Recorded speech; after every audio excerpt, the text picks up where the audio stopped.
Muy buenas noches, bienvenidos a Canal 8 y su programa institucional Diálogos de Cultura. Hoy vamos a dialogar ya con un personaje importantísimo para Medellín, para Colombia, para el mundo entero, porque no hubo casi ningún continente ni ninguna ciudad importante donde no estuvieran sus obras pictóricas o escultóricas. Me estoy refiriendo al maestro Fernando Botero.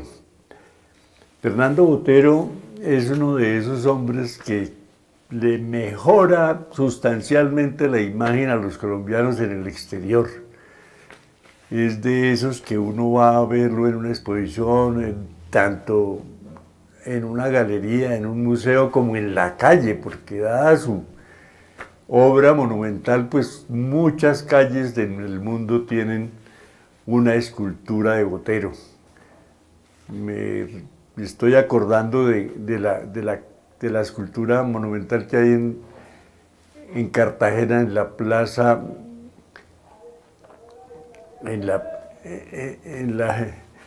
en una plaza que tiene mucho que ver con la cultura, pero que es rodeada de muchos bares y cosas donde van más la mayoría de extranjeros a ver principalmente la obra de Botero, después de ver la ciudad amurallada, de ver la Torre del Reloj, de ver el Castillo de San Felipe, de ver la escultura de los zapatos viejos del Tuerto López. Imparagitablemente, indudablemente tienen que ir a ver a la gorda, como le dicen, de Botero, que más adelantico vamos a explicar esa confusión que hay en esa interpretación que todo el mundo habla de por qué esa volumetría, por qué las gordas de Botero. Pero hay también obras aquí en Bogotá. Uno va por la calle 26 subiendo antes de llegar al cementerio y frente al Centro de la Memoria, ahí hay un caballo de Botero. A la entrada a la Casa de la Moneda también hay una mano que él hacía muy bien tanto en pintura como en escultura. Y hay algo súper importante, porque es que Botero, también hay una discusión acerca de si la donación fue para mejorar las ventas de su obra por venir, o si simplemente fue generosidad, amplitud de Botero para donar tanto a Bogotá a través de la Biblioteca Luis Ángel Arango, y pidió desde luego que le hicieran un sitio adecuado, porque no solamente eran 123 obras de él, sino 82 más de grandes pintores de su colección privada.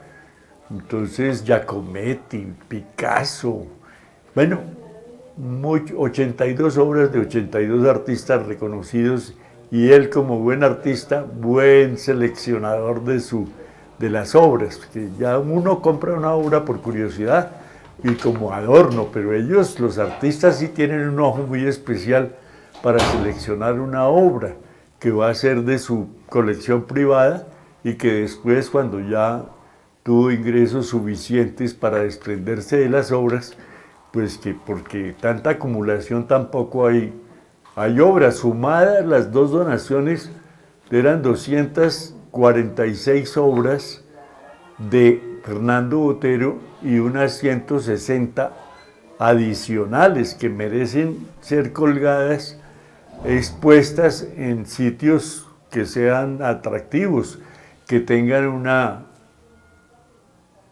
una preservación a través de la buena temperatura, la humedad relativa. Hay que tener en cuenta muchos detalles a la hora de mantener una obra colgada y después en la bodega, porque los museos y las galerías deben preservar las obras. Entonces no se pueden coger y poner una detrás de otra, sino empacarlas con unas seguridades y tenerlas en lugares que estén debidamente climatizados, donde se les mida la temperatura y la humedad relativa permanentemente para que se conserven. Eso lo aprendí porque vino un curador del MoMA, el Museum of Modern Art de Nueva York, y nos explicaba eso. Ellos ya tienen un búnker en alguna parte de Nueva York donde están las obras que ellos piensan exponer dentro de 100 años. ¿Sí? Y 100 años es harto tiempo para los humanos. Entonces tenemos que preservarlas, conservarlas, restaurarlas, hacerles mantenimiento permanente tanto a las telas o a los materiales sobre los que esté expuesta, porque los pintores no solamente es óleo sobre lienzo, sino que a veces utilizan otros materiales como la madera o el papel, bueno, infinidad de materiales según el gusto del artista, y hay unos que las pueden declarar,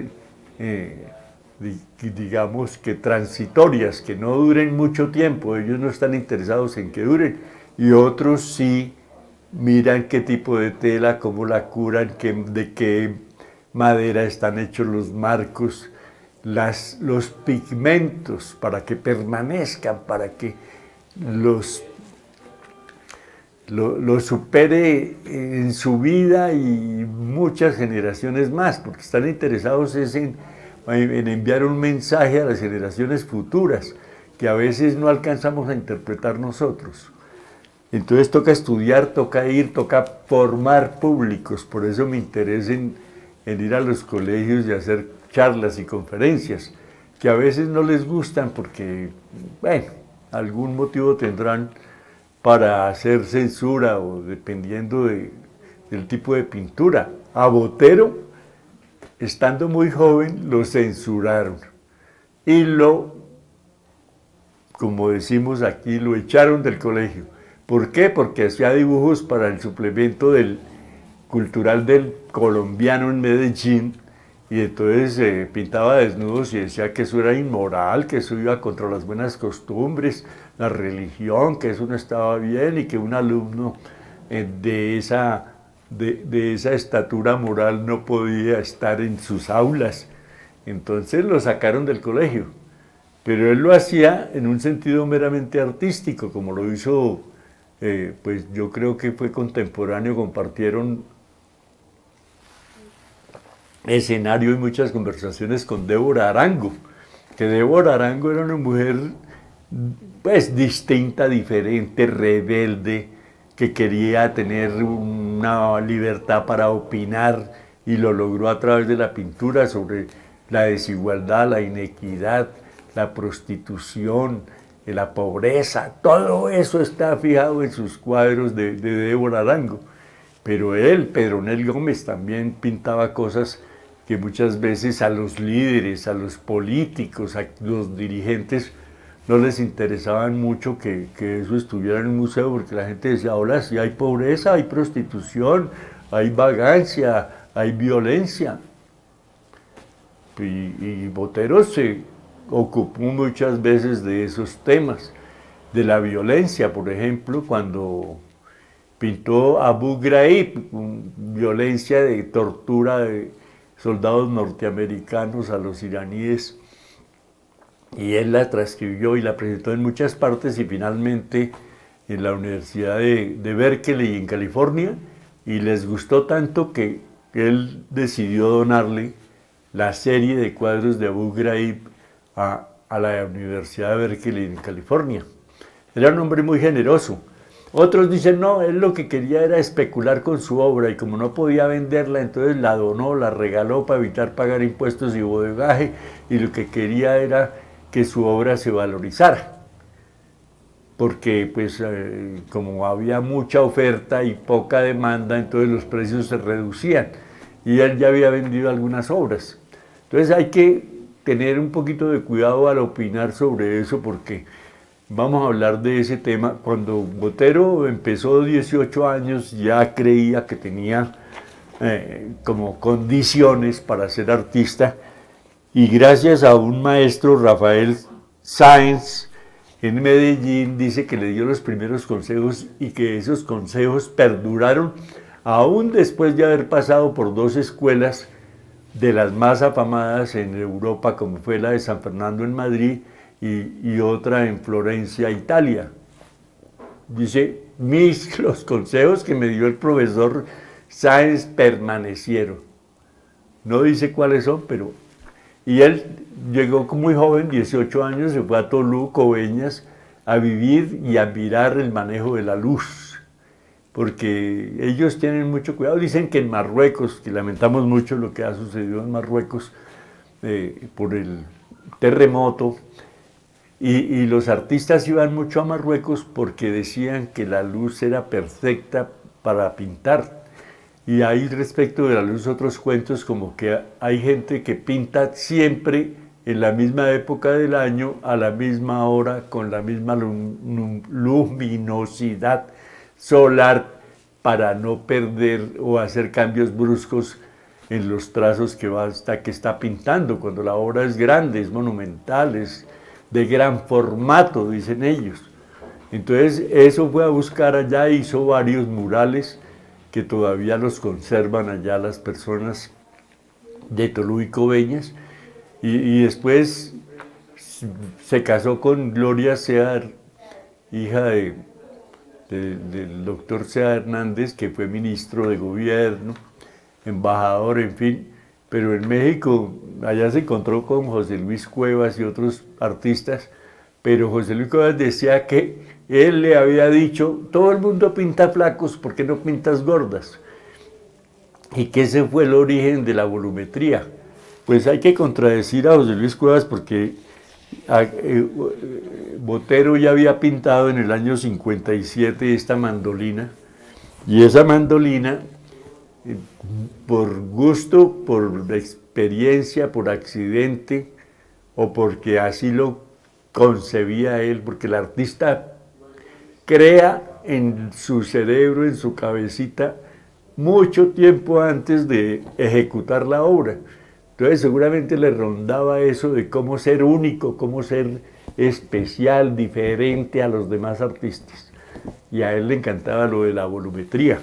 Entonces este cuadro de la mandolina le pinta el cuerpo a la mandolina y le hace un orificio pequeño que es la caja sonora de los instrumentos de cuerda. Y entonces se da cuenta de que al hacer el orificio más pequeño, el cuerpo crece, se engorda, se vuelve más expansiva. Y dice: esta es la idea. O sea, el tipo la tenía clara. Después, cuando de México, pues José Luis Cuevas tiene razón, ¿no? Es posible que una frase suelta sea tomada por alguien muy hábil y él la ejecute y tenga éxito. Porque José Luis Cuevas decía: no, Botero veía a un pintor saliendo en un Rolls Royce y detrás del castillo en una foto de un periódico Universal, y decía: uy, ese señor, ¿cuándo llegaremos nosotros a esa cosa? Decía, él buscaba más el éxito que el prestigio como artista, es decir, José Luis Cuevas. Ese lo tengo aquí en un periódico, porque estuvo en un festival malpensante en el Gimnasio Moderno, y yo tuve la oportunidad de compartir con él, de aprender de él, porque es un artista súper reconocido en México, que tiene su propia galería, y no solamente exhibe sus obras, sino las de artistas muy importantes del mundo. Yo no lo estoy respetando de ninguna manera, pero la opinión es que me parece que Botero siempre pensó en la volumetría. Después fue a los Estados Unidos, se fijó en Washington, primero en una exposición, y después decidió quedarse en Nueva York. Y en Nueva York hizo una Mona Lisa cuando trajeron los norteamericanos la Mona Lisa del Louvre y la presentaron en el MoMA. Entonces alguien le sugirió: ¿usted por qué no pinta una Mona Lisa con su característica volumétrica? Y la pintó y tuvo éxito. Y eso permitió que le hicieran una exposición en el MoMA. Lo vio un alemán y le dijo: Fernando, quiero exponer sus obras en Alemania. Y ahí empezó el gran éxito de Fernando con sus figuras volumétricas, las que nosotros, los que no sabemos, le decimos las gordas de Botero. Pero él las trata con mucho respeto, porque nunca nadie vio una persona delgada y yo no hubiera servido de modelo para Botero, porque soy muy flaco, pero él primero las modelos, pero después ya la sola habilidad que da la experiencia al pintor. Además fue muy prolífico, ¿no? Obras que en un documental que presentaron hace unos 3 años, tuve la oportunidad de ver cómo hay unas bodegas donde ni siquiera él tuvo tiempo de firmarlas. Entonces los hijos curiosos fueron a mirar qué había dado su papá en Nueva York y encontraron una cantidad de obras y ya tenía algún prestigio, luego tenían un buen precio. Entonces las recuperaron y seguramente se las firmó, porque pasan muchas cosas en la vida del arte, en la historia del arte. Hay pinturas que no son del artista, son copias, pero que con una firma las hacen valer como originales. Entonces también existe ese tipo de engaños. Total que hay que aclarar primero que las donaciones sí fueron con todo cariño, todo afecto. Es más, él no, en Medellín no quiso donarlas, como dicen, de primera mano, sino que exigió que se le cambiara el nombre al museo donde iban a ser expuestas, que se llamaba Museo Sea. Dijo, ese no es un nombre, un homenaje a una persona, es un homenaje a todo un pueblo, a Colombia, al Estado colombiano, al mundo. Entonces quitémosle ese nombre de museos y pongámosle Antioquia, para que tenga mayor cobertura, y todos los, que no todos son paisas, hay gente que dice que los paisas, no, hay paisas que son de Urabá y son costeños, son caribes, y hay paisas que son de la cordillera que realmente son los primeros paisas, y hay mucha gente de otras partes de Antioquia, que es bien grande, que tienen otra denominación. Pero nosotros generalizamos, y esa es una figura literaria que suele utilizarse, coger la parte por el todo, dicen ellos. Pero volvamos a Botero. Entonces Botero realmente fue generoso y le cambiaron el nombre a través de un acuerdo municipal, pusieron Museo de Antioquia, y ahí al frente el Parque Botero, donde se encuentran 12, 14 figuras volumétricas escultóricas de Fernando Botero. Hay que ir a mirarlas, hay que verlas. En Bucaramanga también existen, en Cali. Total que a mí me parece que hay que rendirle un gran homenaje a Fernando Botero, gran admirador de Picasso, y entre otras cosas Picasso es uno de los artistas que forman parte de la colección donada por Botero, tanto en Bogotá como en Medellín. Y eso hay que valorarlo, porque aquí muy difícilmente estuvo Picasso, aquí lo referenciamos en este programa de Diálogos de Cultura por Canal 8, para darle relieve a esas obras que nos limpian un poco la cara en el exterior y hacen que nos traten mejor. Saliendo del arte para pasar al deporte, en Australia una señora se acercó a una de las jugadoras de la selección Colombia y le dijo: gracias a ustedes, ahora nos miran con mejores ojos. Yo creo que gracias a Botero, millones de personas han cambiado el concepto que tenían de los colombianos. Y gracias a Gabo también.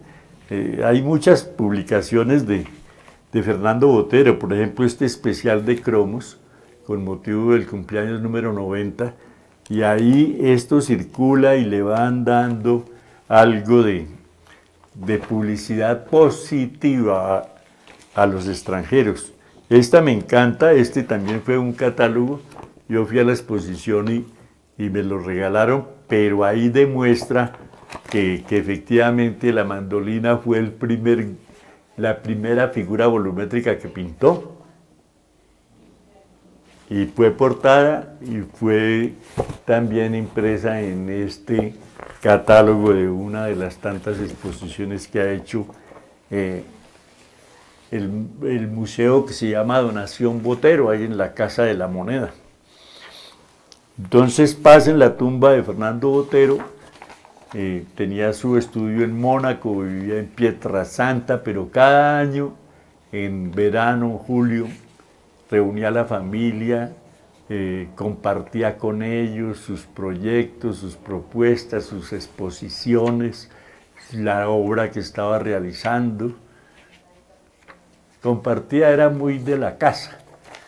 Uno de los dos problemas que tuvo Botero en su vida fue, primero, la muerte de Pedrito, un niño de 4 años, en Barcelona, España. Salió de la calle a la calle pequeño, se puso detrás de un carro, el carro no lo vio por los espejos retrovisores y lo mató. Y ese dicen que Botero, la única forma de curar ese gran dolor que le causó la muerte de Pedrito, lo pintó varias veces y además intensificó sus horas de trabajo. Decían que tenía un horario súper rígido. El hombre pintaba de las 11 de la mañana a las 7, 8 de la noche, con solo un intervalo para el almuerzo y una siesta de media hora.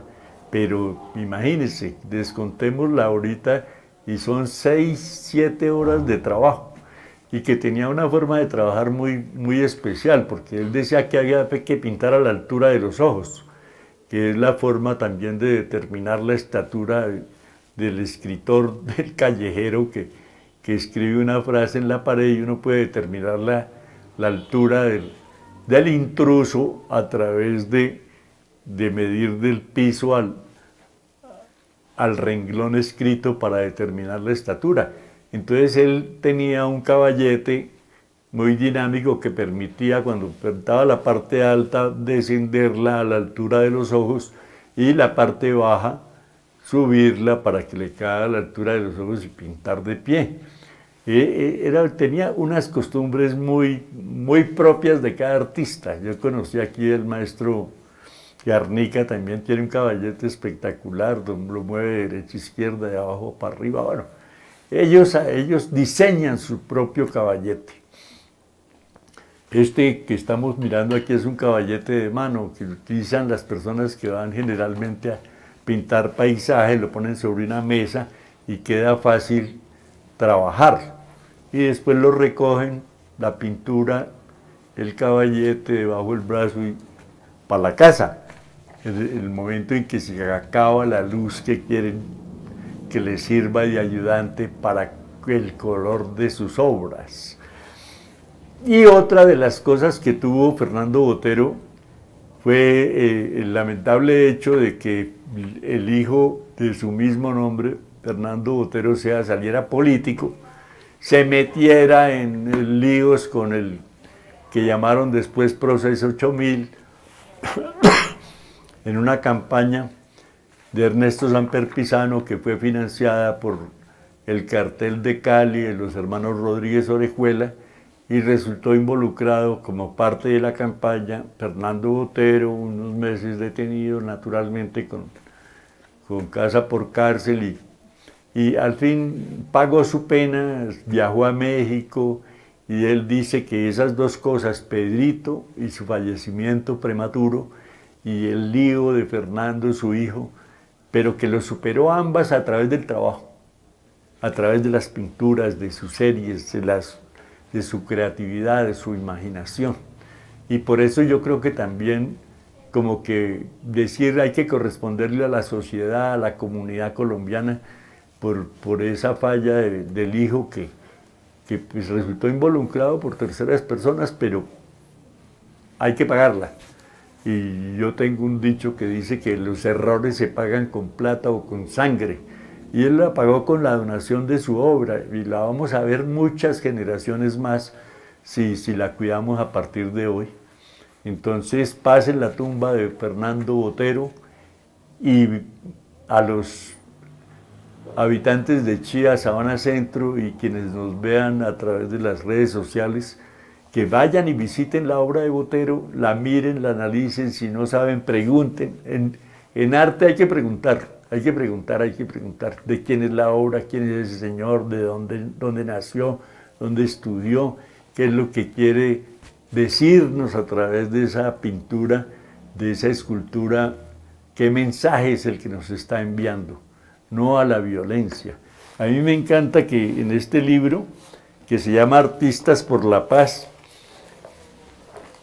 aparece una obra que le hizo él a solicitud del presidente en ese momento, Belisario Betancur, y que es La Paloma de la Paz.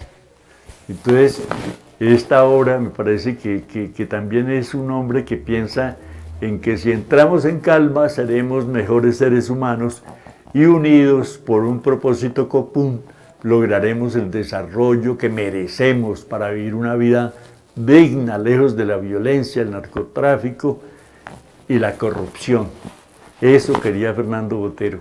Él jamás se metió con un político ni firmó un acta de ingreso a ningún partido porque él consideraba que no había un hombre que mereciera su voto, que el voto debe ser hecho con mucha conciencia, con mucho cuidado, porque los políticos deciden cosas que afectan a todas las personas. Entonces él nunca votó. Y dijo en alguna entrevista que tenía tendencia por la gente de izquierda, pero que tampoco había un personaje que lo representara para que él tuviera la posibilidad de votar por él. Entonces es un hombre con muchos mensajes. Este libro lo hizo a propósito la ministra que duró tan poco en este primer gobierno y es Patricia Ariza, la gran dama del Teatro de la Candelaria, que duró muy poco. No tenemos ni idea de qué razón tuvo el presidente para removerla, pero había hecho este libro maravilloso de Artistas por la Paz. Y yo quiero relevar en este caso La Paloma por la Paz de Fernando Botero. Es muy triste registrar su partida, hay que hacerlo y hay que, como decía Gabo, los artistas mueren, pero su obra les prolonga la existencia.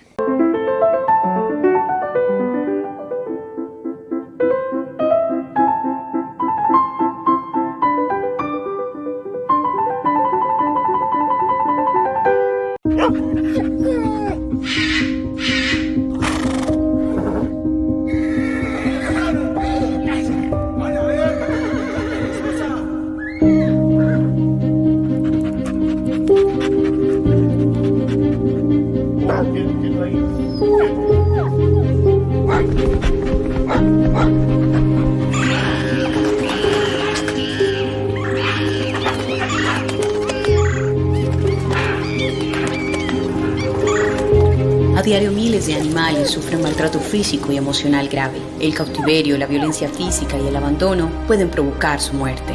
La Fiscalía General de la Nación lucha contra este delito haciendo justicia a través del Grupo Gelma. Denuncia en la línea 122. Fiscalía General de la Nación, en la calle y en los territorios.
Seguimos en esta segunda parte de Diálogos de Cultura por Canal 8, recordándoles que estamos en septiembre. Septiembre es todo el mes del patrimonio. Les decíamos hace 8 días que se inició con el último viernes de cada mes, Día del Patrimonio.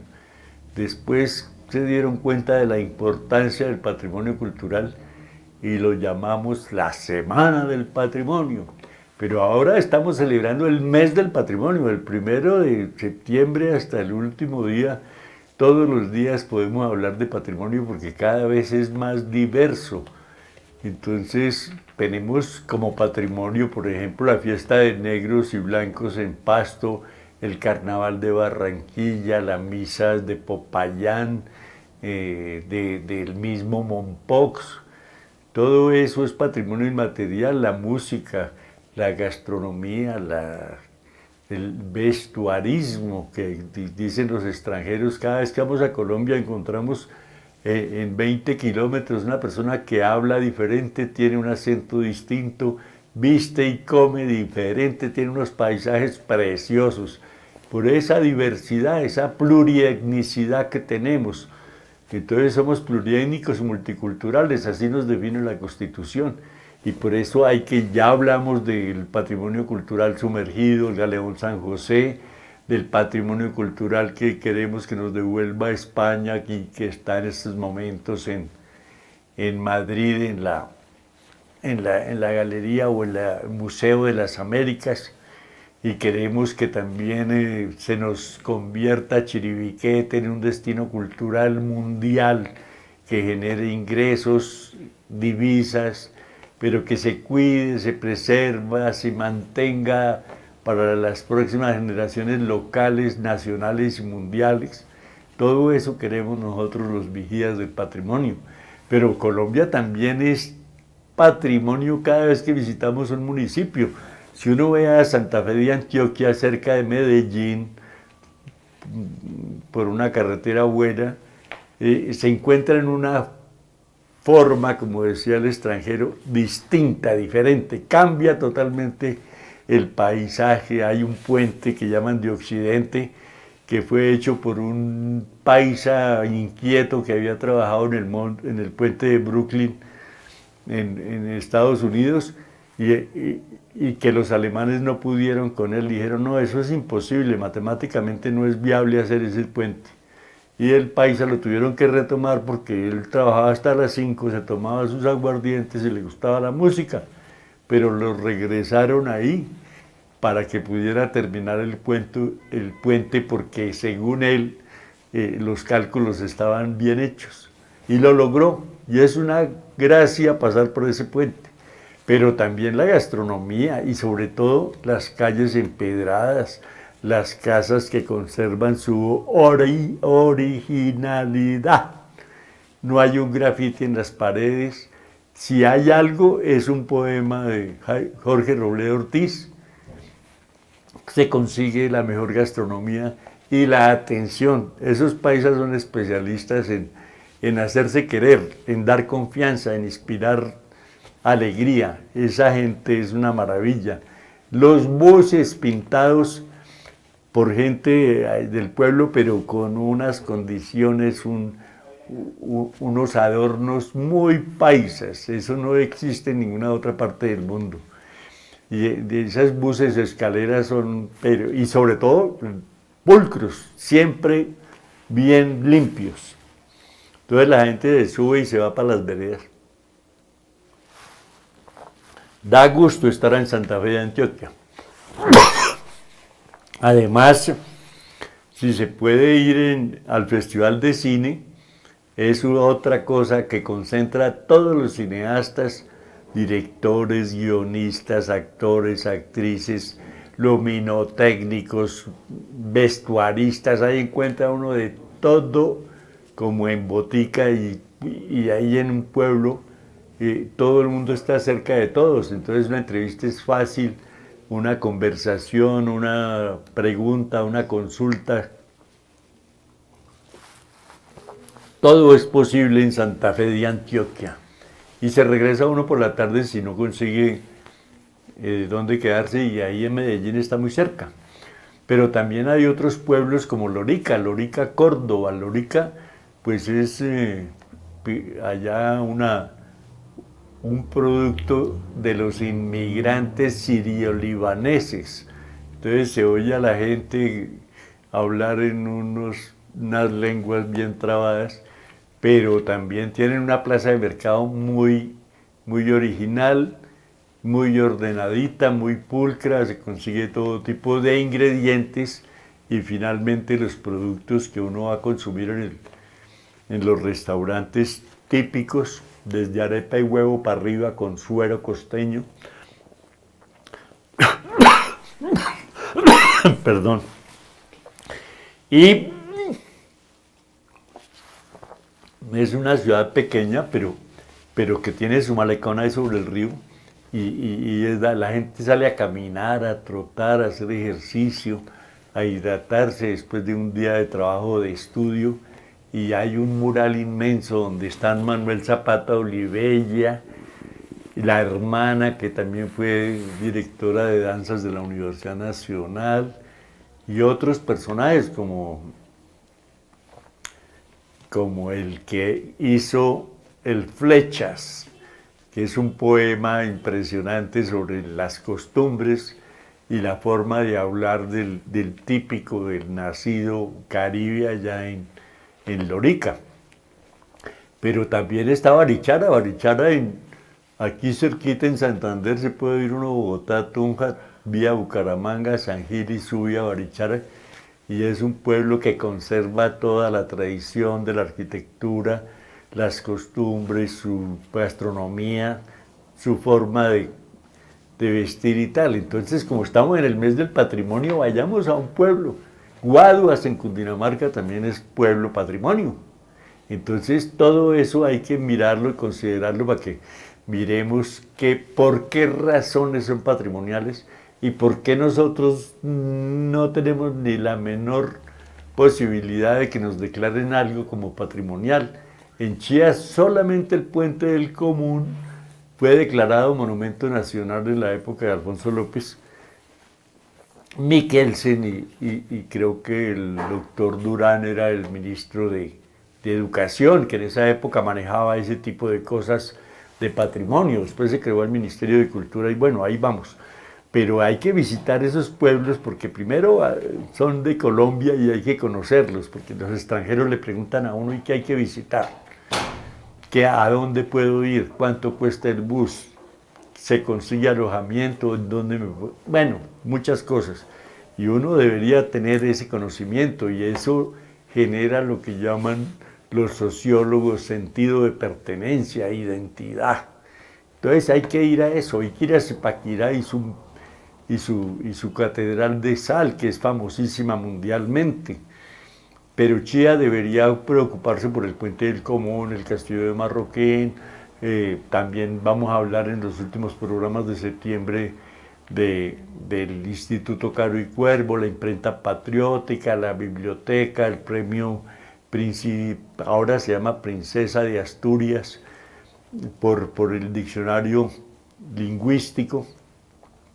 Tenemos muchas cosas que mostrar. La cueva, eso es un patrimonio espeleológico, dicen los que saben de cuevas y cavernas.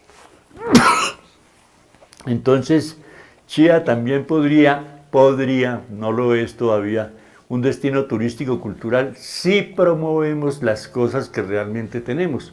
En Bogotá les dice uno, la montaña del oso o el resguardo indígena, dice: ¿allá hay resguardo? ¿Desde cuándo? Yo no sabía. Pues si lo saben, se vienen para acá y preguntan, y uno los lleva ahí entre Cercadepiedra y Fonquetá. Lo mismo que hay que recuperar la escuela artesanal de Fonquetá, que ese era también un destino turístico para los bogotanos, venir a comprar carne, eso hace como 40 años, y pasar por la escuela artesanal a donde Cecilia Iregui de Holguín le enseñaba a las señoras control de calidad. Conversaban de todo un poco mientras ellas tejían, con los diseños de doña Cecilia y con la supervisión de doña Cecilia. Y esos sacos, esas ruanas, esas pinturas, yo diría,